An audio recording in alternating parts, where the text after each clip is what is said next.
ஈடுபட்டனர். அப்போது அல்லு அர்ஜுன் வீட்டின் மீது மாணவர்கள் கல்வீசி தாக்குதல் நடத்தினர். அவர்களில் 8 பேர் கைது செய்யப்பட்டுள்ளனர்.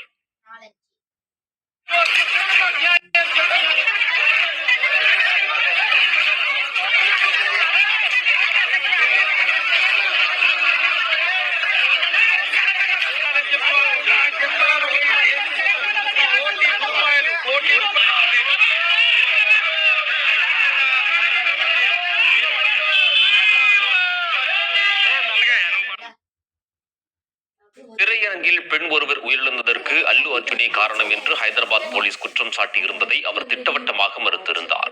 தாம் திரையரங்கிற்குள் இருந்தபோது தம்மிடம் போலீஸ் வரவில்லை என்றும் தெரிவித்திருந்தார். அத்துடன் போலீஸ் அறிவுறுத்தியதை போன்று தாம் நடந்து கொண்டதாகவும் விளக்கமளித்திருந்தார். ஆனால் இந்த அனைத்து விளக்கங்களையும் பொய்யாக்கும் வகையில் போலீசார் தரப்பில் வீடியோக்கள் வெளியிடப்பட்டதோடு சிசிடிவி காட்சிகளும் வெளியாகியுள்ளன.